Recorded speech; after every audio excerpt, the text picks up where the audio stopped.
नमस्कार. 1961 साली सुरू झालेल्या धनंजय दिवाळी अंकाचं 2020 हे हीरक महोत्सवी वर्ष आहे. त्यानिमित्तानं आयोजित कथा अभिवाचनाच्या उपक्रमात मी विनीता आपलं स्वागत करते. धनंजय 1995च्या दिवाळी अंकातली अनुराधा वैद्य लिखित निवांत ही कथा मी आज आपणासमोर सादर करत आहे. अनुराधा शशिकांत वैद्य या मराठीतल्या एक ख्यातनाम लेखिका. चौफुला, श्वानप्रस्थ या त्यांच्या गाजलेल्या साहित्यकृती. तर आता आपण ऐकूया कथा निवांत. नीरजनं डोळे उघडले. आता ऊन खूपच कललेलं होतं. झाडीच्या सावलीत अंधार कालवला जात होता. झाडांच्या बुंध्या आडून तिरपी किरणं येत होती आणि थेट पाण्यात उतरत होती. तळं केशरी रंगानं निथळत होतं. कुणी मंत्र घालावा, कुणी भारून टाकावं असं ते ठिकाण अद्भुतरम्य होऊन गेलं होतं. नीरज वेडावला. तळ्यातलं केशर पाहू का झाडीची सावळी माया अनुभवू का मत्त रानगंध हुंगून घेऊ असं त्याला झालं होतं. तो जागचा उठला आणि झाडांच्या बुंध्या बुंध्यांना शिवत तळ्याच्या काठानं फिरू लागला. अचानक त्याच्या मनात आलं, काल तर भर दुपारी एक पाखरांचा थवा चिरचिरा तिथून उडाला होता. ती पाखरं आज घरट्याकडे परतली कशी नाहीत? एरवी कातरवेळी नेहमी कानावर पडणारा त्यांचा कलकलाट आज कसा कानी पडत नाही? की त्यांची घरटी इथं नाहीतच. त्या चिडीचूप गूढ स्थळी तो क्षणार्धात भानावर आला. इथं कुठलीच जाग नाही. झाडं सोडली तर जिवंतपणाची काहीच खूण नाही. तरीही इथं खूप सुखावह वाटतं, खूप. पण आता घरी जायला हवं. आई वाट पाहत असेल. बाबा व्हरांड्यात चक्रा मारत असतील. आजी नाना प्रश्न विचारत असेल आणि बाबा तिच्या प्रश्नांना न रागावता उत्तरं देत असतील. सगळं घर आता त्याच्या भेटीसाठी आतुर झालं असेल. नीरज लगबगीनं पाऊल वाटेवर आला. ती पार करून कुंपण ओलांडून कॉलेजच्या कंपाऊंडमध्ये आला. आवारात आता तुरळक माणसं होती. ग्राउंडवर फुटबॉलचा खेळ चालला असावा. ती मुलं आता बॉल हातात घेऊन घरी परतू लागली होती. हॉस्टेलच्या इमारतीमधले दिवे लागलेले होते. अंधुकसा संधिप्रकाश आसमंतात पसरलेला होता. त्याची एकुलती एक मोपेड स्टँडवर त्याची वाट पाहत उभी होती. ती त्यानं बाहेर काढली. ती सुरू करून तो फाटकाबाहेर पडला तेव्हा फाटकाजवळ उभ्या असलेल्या गुरख्यानं त्याच्याकडे चमत्कारिकपणे पाहिलं. बिल्डिंगच्या फाटकातून त्याची मोपेड आत आलेली पाहताच बाबा व्हरांड्यातून घरात गेले. त्यांनी मोठ्यांदा म्हटलं, आला बर का ग नीरज? किती उशीर केला. खडसाव त्याला चांगलं. आताशा तुझं अजिबात ऐकत नाही तो. आजी कुरकुरली. फक्त 7:30 होत आहेत आता. काही फार उशीर झालेला नाहीये. थांबला असेल मित्राकडे. कुणी काही बोलू नका त्याला आल्या आल्या. बाबांनी सगळ्यांनाच जणू बजावलं. जिन्याखाली मोपेड ठेवून नीरज वर आला. घरात एक साचलेपणा, तंगपणा त्याला जाणवला. तळ्याकाठच्या सुखावलेपणातून तो अजून पुरता बाहेर आलेला नव्हता. तरीही बळेच हसत त्यानं विचारलं, वाट पाहत होतात ना सगळी? पण बाबा काय झालं? राहू दे. आलास ना तू, झालं तर मग. रोजच्यापेक्षा जरा वेळ लागला म्हणून काळजी वाटली, एवढंच. मी न त्या मित्राकडे होतास ना, माहिती आहे. जा, कपडे बदल, हातपाय धू. आई वाट पाहते जेवणासाठी तुझी. नीरज घरात गेला. उशिराबद्दल काय कारण सांगावं असा प्रश्न त्याला पडला होताच. बाबांनी त्याची आयतीच सुटका केली. तो जिथं जाऊन बसत होता त्या ठिकाणाबद्दल तर त्याला कोणाशी बोलावंसं वाटतच नव्हतं. जणू ते त्याचं एकट्याचं राज्य होतं आणि त्याचं त्यालाच ते भोगायचं होतं. त्याची आणि त्या स्थळाचीच जणू ती गुप्त बाब होती आणि ते गुपित त्यानं कुणाजवळ बोलू नये असं जणू त्याला कोणीतरी सांगत होतं. नव्हे, तशी सक्ती करत होतं. त्या जागेचा त्याला छंद जडावा असं जबरदस्त आकर्षण त्या ठिकाणी निश्चितच होतं. तसा छंद नीरजला जडलाच. संधी मिळेल तेव्हा तो त्या जागी जाऊन बसू लागला. जमलं तर दुपारी, कधी संध्याकाळी, कधी सकाळी 9 वाजताच, कधी 3 सांजेलाई. प्रत्येक वेळी त्या जागेचं निराळंच रूप त्याला दिसे. ते प्रत्येक रूप विलोभनीय असे. त्या प्रत्येक रूपाचा त्याला मोह पडे. तिथं पुन्हा पुन्हा जावंसं वाटे. असेच काही दिवस गेले आणि कॉलेज बंद झालं. परीक्षेच्या तयारीसाठी सुट्ट्या लागल्या. आता कॉलेजमध्ये येण्याचं कारणच उरलं नाही. नीरजलाही घरी थांबावं लागलं. घरी बसून अभ्यास करताना त्याला त्या तळ्याकाठची आठवण येऊ लागली. तिथं जाण्याची ओढ वाटू लागली. त्याची अगदी तळमळ होऊ लागली. पण त्यानं निश्चयानं मनाला आवर घातला. त्याला ठाऊक होतं, तिथं त्याला बरं वाटत होतं खरं, पण त्याचा काहीच अभ्यास तिथं होत नव्हता. तिथं बसून निकरानं कितीही वाचलं तरी ते त्याच्या स्मरणातच राहत नव्हतं. तसं होणं त्याला परवडणारं नव्हतं. त्याला यावर्षी पास व्हायचं होतं आणि तेही चांगले मार्क्स घेऊन. घरी तो मन लावून अभ्यास करणार होता. प्रयत्नांची पराकाष्ठा करणार होता. त्याला शिकायचं होतं, खूप शिकायचं होतं. पहिल्या वर्षी सेकंड सेमिस्टरला त्याचा एक विषय राहिलेला होता. मागच्या वर्षी परीक्षेच्या वेळीच नमिताचा दिवाळ सण आल्यामुळेच तसं झालं असं त्याचं पक्कं मत होतं. त्यावेळी झालीच होती गर्दी तशी घरात. तिचे सासू सासरे, दीर नणंद, नवरा, आणखीन बरेच नातेवाईक यांनी घर गच्च भरलं होतं. 4 दिवस घरात गोंधळ होता. अभ्यासासाठी अर्थातच मित्राचं घर गाठावं लागलं होतं त्याला. त्या वर्षीच्या पहिल्या सेमिस्टरच्या वेळीही नेमका नमिताचा वर्षसण आला होता. तेव्हा तर त्याचे 2 विषय गेले होते.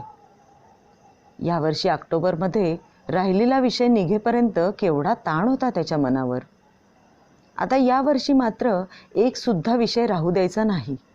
चांगलं पास होऊन 3rd इयरमध्ये प्रवेश घ्यायचा असा त्यानं चंगच बांधला होता आणि त्या दृष्टीनं तो तयारीलाही लागला होता. आता बेडरूममध्ये जागोजाग त्याच्या पुस्तकांचा, वह्यांचा, नोट्सचा पसारा पडलेला असू लागला. दुपारी आणि रात्री जेवायच्या टेबलावर त्याची अवजारं, पेन्सिली, pens, drawing sheets, board, pins हे राहू लागलं. रात्र रात्र जागून मशीन ड्रॉइंग्स काढली जाऊ लागली. पुस्तकांचा, नोट्सचा, रेफरन्स बुक्सचा फडशा पाडला जाऊ लागला. असा त्याचा अभ्यास अगदी भराला आला आणि नमिता बाळंतपणासाठी माहेरी आली. बेडरूममधून आणि स्वयंपाकघरातून नीरजला गाशा गुंडाळावा लागला. समोरच्या खोलीत आजीसोबत त्याला मुक्काम ठोकावा लागला. तिचे नाना प्रश्न, तिथंच TV, बाबांची विश्रांतीही तिथंच आणि सगळ्यांच्या गप्पाही तिथंच. आईचं सारखं या खोलीतून त्या खोलीत कामं करत फिरणं आणि नमिताचं तिच्या मागे मागे करणं. काम करता करता आईनं म्हणावं, कशी ग तुझ्या सासरची माणसं, नवा लागल्याशिवाय पाठवलं नाही. मध्येच काही झालं असतं म्हणजे काय होणार ग, तिथे पण डॉक्टर आहेत ना, तिकडच्यांनाही काळजी आहेच की. किती जपायचे मला तिकडे सगळे. असं नमितानं म्हणताच नीरजला वाटायचं, मग आलीस कशाला इथं गर्दी करायला. पण तो उघडपणे काही बोलायचा नाही. निमूटपणे बेडरूममध्ये जायचा. पाठोपाठ 5च मिनिटात नमिता तिथे यायची. त्याची पुस्तकं बाजूला सारून पलंगावर लोळत म्हणायची, ए आवर रे तुझा पसारा, मला पडू दे जरा, कंबर भरून आली आहे माझी अगदी. स्वयंपाकघरातून आईही म्हणायची, नीरज तू जरा बाहेर बस बाळा, मी आजीला आत बोलवते हं. नमिता त्याची परीक्षा आली आहे ग जवळ, जागाच नाही बघ त्याला अभ्यासाला. त्याच्या सारख्याच परीक्षा चालू असतात. पण ही मोठी आहे ग. दुसऱ्या वर्षाची दुसरी सेमिस्टर, महत्त्वाची परीक्षा आहे ही. मागच्या वर्षी एटीकेटी मिळाली म्हणून किती नाराज झाला होता तो. पण तेव्हा तुझा वर्ष सण होता. त्या आधीच्या परीक्षेच्या वेळी दिवाळी झाली आणि त्याआधी 12वीच्या वेळी तुझं लग्न. म्हणजे माझ्यामुळे त्याच्या अभ्यासाचं नुकसान होतंय की काय? आता तू आणि फाटे फोडू नकोस. अभ्यासासाठी त्याला घरात शांतता नसते एवढंच म्हणाले मी. मला कल्पना नव्हती हा आई, नाहीतर आलेच नसते मी. नमिता रुसली आणि भिंतीकडे तोंड करून पडून राहिली. आईला धरल्यासारखं झालं. कानकोंडी होऊन ती चूप झाली आणि निमूटपणे कामं करू लागली. आजीची चरपट पंजिरी अशा वेळी हमखास सुरू व्हायची. ना शेंडा ना बुडखा असलं काहीतरी ती अशा वेळी बोलायची. तसंच तिनं सुरू केलं. डोहाळ जेवणाची तारीख लवकरची धरलीस ना ग, नाहीतर तुझं नेहमीचं धीमं काम. तू तारीख ठरवेपर्यंत ती बाळण सुद्धा व्हायची. कोणती ठरली तारीख? हेच आजी वारंवार विचारू लागली. त्या चुपचाप घरात तिचाच तेवढा खणखणीत आवाज निनादू लागला. सोफ्यावर आणि टिपॉयवर पसारा घालून बसलेल्या नीरजचा जीव घुसमटू लागला. ठासून भरलेल्या त्या टिचभर बंदिस्त ब्लॉकमधून बाहेर पडावं आणि मोकळ्या वाऱ्यावर भटकून यावं अशी अनावर ओढ त्याला लागली.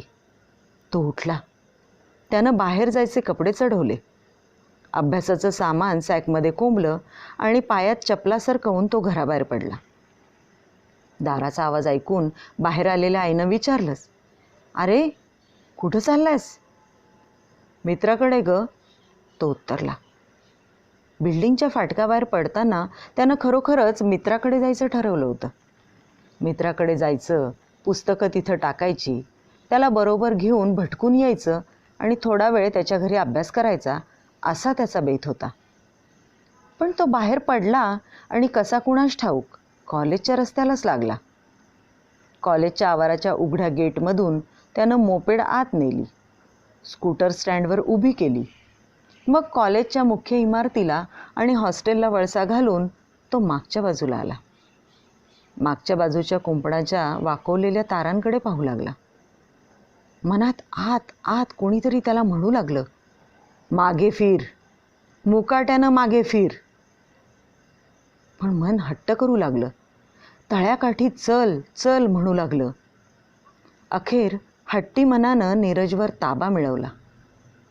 मंत्रमुग्ध झाल्यासारखा, भारल्यासारखा नीरज कुंपणाची तार ओलांडून कुरणाच्या वाटेवर आला आणि वाटेवरून तळ्याकाठी पोहोचला. घाईघाईनं जाताना झुडपाच्या फांद्यांनी त्याच्या अंगावर ओरखडे उठवले. त्यांची चुरचूर ही त्याला मजेशीर वाटली.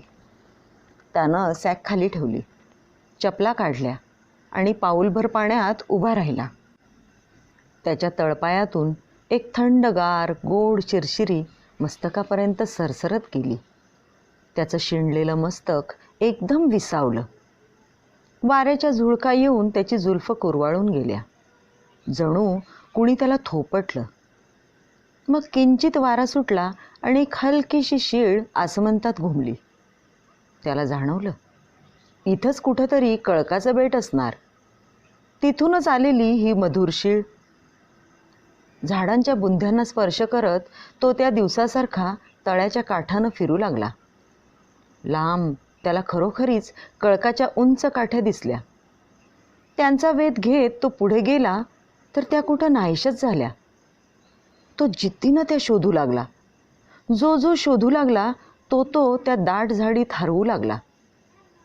भरतीची वाटच जणू त्याच्या पायाखालून सरकली आणि न जाणे कुठे हरवली. कळकाच्या काठ्या सोडून तो आता परतीची वाट शोधू लागला. ती सापडेना तसा कासावीस झाला.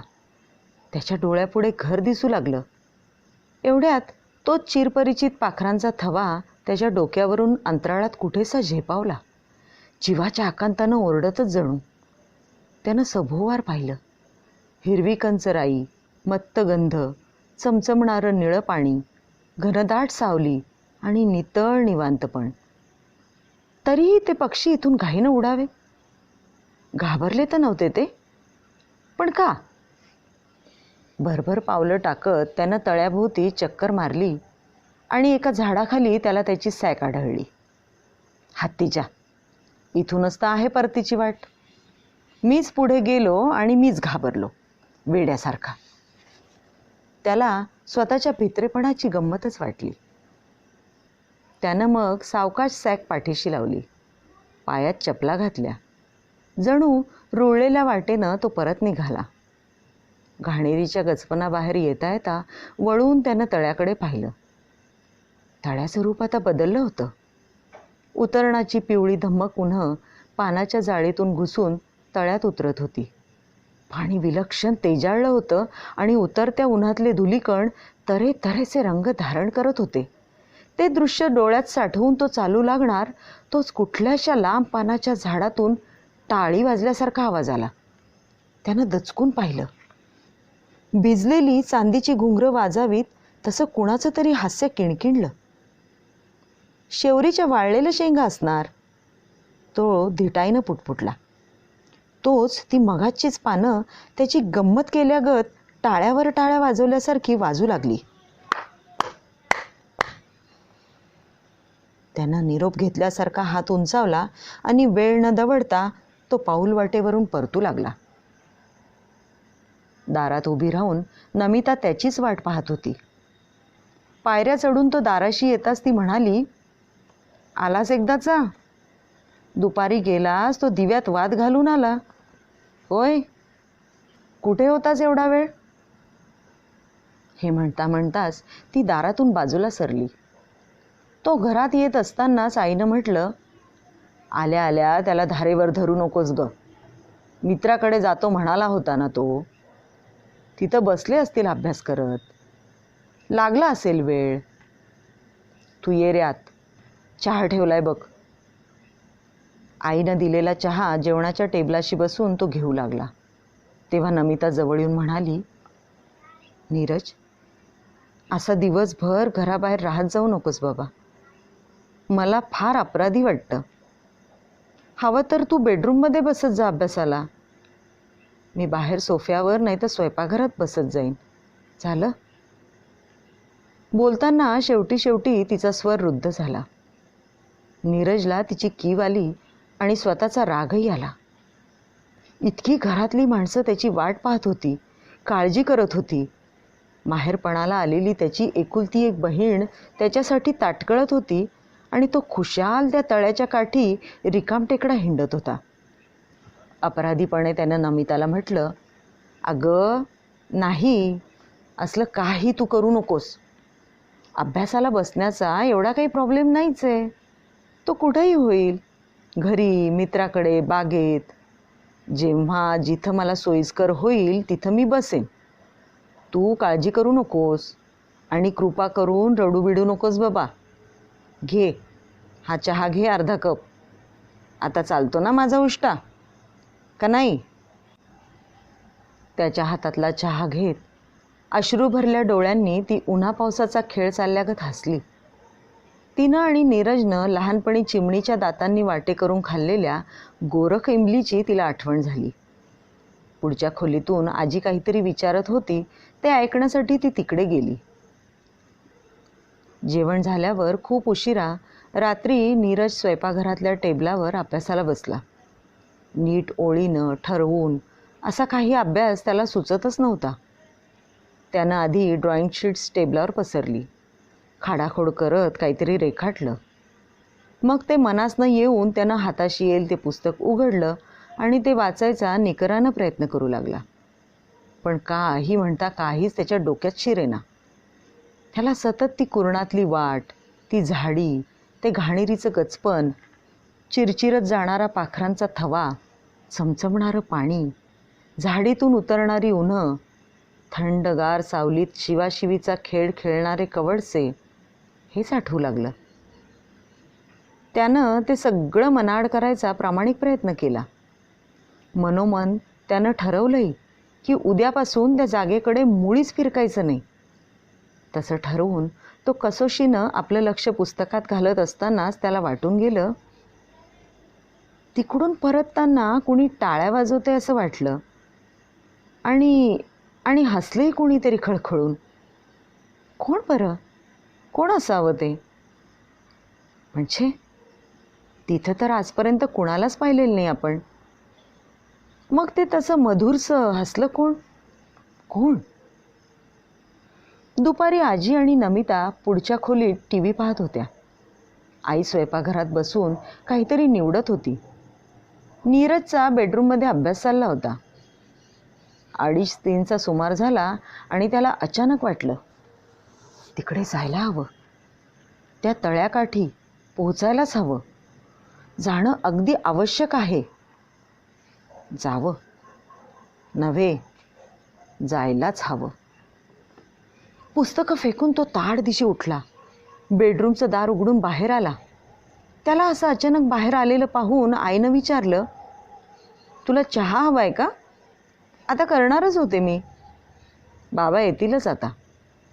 मग करेन की तुझा आधी करू? नको, चहा नकोय मला. जरा मित्राकडे जाऊन येतो, तो उत्तरला. हे म्हणताना त्यानं आईच्या नजरेला नजर दिली नाही. पायजम्यावर अंगात शिरटा अडकवून, पायात चपला सरकवून तो निघाला. घाईनं खाली येऊन त्यानं मोपेड काढली आणि तो भरधाव निघाला. धापा टाकत तो झाडाच्या बुंध्याशी बसला आणि घाम पुसू लागला.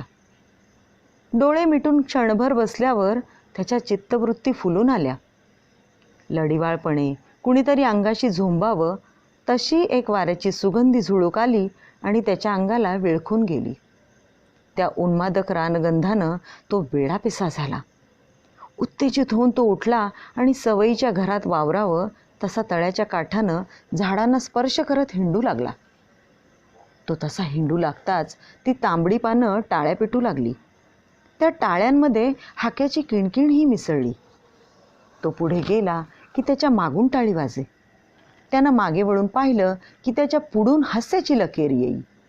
त्यानं समोर पाहिलं की एखादी गंमत झाल्यागत खूप जणांच्या हसण्याचा आवाज येई.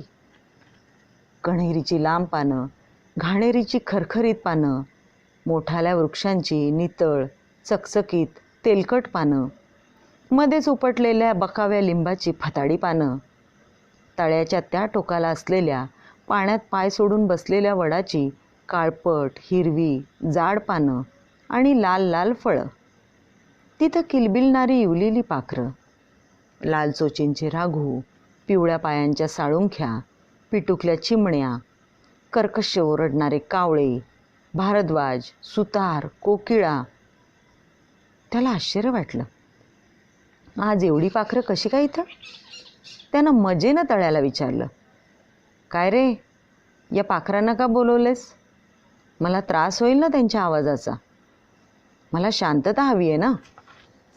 तळ्यावर गूढ तरंग उठले आणि पुन्हा बारीक स्वरात कोणीतरी हसलं. नक्कीच हसलं. कोकिळेनं उंच स्वर लावला तशी त्याने एक काटकी उचलली आणि उगाच त्या दिशेनं भिरकावली. तो पुन्हा एका झाडाच्या बुंध्याला टेकून बसला. आता कसलीही काळजी नाही, कसलीही घाई नाही. याशिवाय आपलं दुसरं कुठलंच ठिकाण नाही असंच त्याला वाटू लागलं. लहान लेकरानं आईच्या मांडीवर झोपावं तसा तो तिथंच आडवा झाला. तळ्याच्या लाटा चुबूक चुबूक करत त्याच्या पावलांवर आपटू लागल्या. आईनं थोपटलेलं तर त्याला काही आठवत नव्हतं, पण ते असंच असावं असं त्याला वाटू लागलं. त्याला अगदी गाढ झोप लागून गेली. तो जागा झाला तेव्हा रात्र बरीच चढली होती. फिक्कट चांदणं पडलं होतं. झाडं मायळूपणे सळसळत होती. चांदीचा दुधानं भरलेला प्याला डुचमळावा तसं तळं भासत होतं. आता मात्र तिथं अक्षरशः चिटपाखरूही नव्हतं. तो जणू त्या तळ्याकाठी नव्हता. एखाद्या स्वप्न नगरीत त्याला कोणी बोट धरून आणलं होतं आणि तो आज्ञाधारकपणे त्या आणणाऱ्याच्या मागून चालला होता. त्याचे डोळे तळ्याच्या चंदेरी पाण्यावर खिळून राहिले. संमोहितसा तो उठला. तळ्याच्या पाण्यात उतरला. आत आत जाऊ लागला. कमरे इतक्या पाण्यात आल्यावर त्याला भान आलं. घरी जायला हवं. त्याच्या मनाच्या तळातून एक इच्छा सरसरत वर आली. तो वळला आणि वेगानं काठाकडे निघाला. त्याला जाणवलं की तसं करणं त्याला बरंच अवघड गेलं. पाण्याला विलक्षण ओढ आहे. तळ्याच्या पाण्याला एवढी ओढ असते त्याला माहीत नव्हतं. आता तो फक्त एकच जाणत होता, घरी जायला पाहिजे. काठावर येऊन त्यानं जेमतेम चपला सरकवल्या आणि तो धावत ठेचकाळत झाडीच्या बाहेर आला. पळतच त्यानं पाऊलवाट पार केली. कुंपणाच्या तारेतून कॉलेजच्या आवारात शिरताना काटेरी तारेमुळे त्याचे कपडे जागोजाग फाटले. कशीबशी मोपेड घेऊन तो घरी आला. घरी आल्यावर त्याचा अवतार पाहून आईबाबांना त्याची फार काळजी वाटली. आईनं त्याला कपडे बदलायला लावले, गरम कॉफी करून पाजली. त्याला उबदार पांघरूण देऊन तिनं निजवलं. आईबाबांनी त्याला नाना प्रश्न विचारले. काय रे, मित्राकडे न गेला होतास? जेवला बिवलास की नाही? कशाला भटकतोस रे असा? जीवाला किती घोर लागतो आमच्या? त्यांच्या या प्रश्नांची उत्तरं त्याच्यापाशी नव्हती. त्यांच्याकडे आणि मूकपणे वावरणाऱ्या नमिताकडे पाहण्याचंही तो टाळत होता. बाहेरून आजी काहीतरी बडबडत होती, त्याचाही त्याला आज राग येत नव्हता. त्याला एवढंच माहीत होतं, त्यानं आज टाळलं तरी उद्या त्याला तळ्याकाठी जावंच लागणार होतं. जाणं भागच होतं, त्याशिवाय दुसरा इलाज नव्हता. त्याला हवी तशी शांत निरामय जागा तीच होती, फक्त तीच. दुसरा संपूर्ण दिवस त्यानं झोपून काढला. आईनंही त्याला झोपू दिलं. तिला वाटलं अभ्यासाच्या ताणानं तो शिणलाय. तो झोपला असताना उलट तिनं बेडरूमचं दार लोटून घेतलं. दिवस कल्ला. 3 सांज झाली. बेडरूमचं दार उघडून नीरज हलक्या पावलांनी बाहेर आला. त्यानं स्वयंपाकघराचा कानोसा घेतला. तिथं आई आणि नमिता हलक्या स्वरात गप्पा मारत भाजी निवडत होत्या. तो पुढच्या खोलीत आला. बाबा बहुतेक बाहेर गेलेले असावेत. आजी TV पाहण्यात रंगून गेली होती. तरीही सावधगिरी बाळगायची म्हणून त्यानं पुस्तकांची सॅक पाठीला लावली. हातात काही ड्रॉइंग शीट्स घेतल्या आणि तो निघाला. तळ्याच्या काठी त्याचं नेहमीसारखंच स्वागत झालं. मावळतीची तिरकी उबदार किरणं आणि लाटांवरच्या मंद गार वाऱ्याच्या झुळका एकत्रित होऊन त्याला सुखवू लागल्या. काही खास उत्सव असावा तसा तो परिसर त्याला सोनेरी रंगात न्हाऊन निघाल्यासारखा वाटला. तो प्रत्येक झाडाशी आला आणि त्यानं फांद्यांना कान लावून पानांची सळसळ ऐकली. जणू झाडांची स्पंदनं स्वतःच्या श्वासात मिसळून घेतली. पलीकडच्या वडाच्या पारंब्यांना धरून तो किंचित झुलला. गोंधणीच्या झाडाचा मोहोर त्यानं श्वास भरून हुंगला. नेहमीच्या झाडाच्या मुळांवर तो निस्तब्ध बसला. काही क्षणातच सूर्याची अखेरची किरणं अंतर्धान पावली. झाडांच्या लांबलेल्या सावल्यांनी अजस्त्र रूप धारण केलं आणि आसमंतात त्या काजळ कालवू लागल्या. पाखरांचे थवेच्या थवे तिथून उडून जणू रात्रीच्या मुक्कामाला दूर कोठेसे गेले.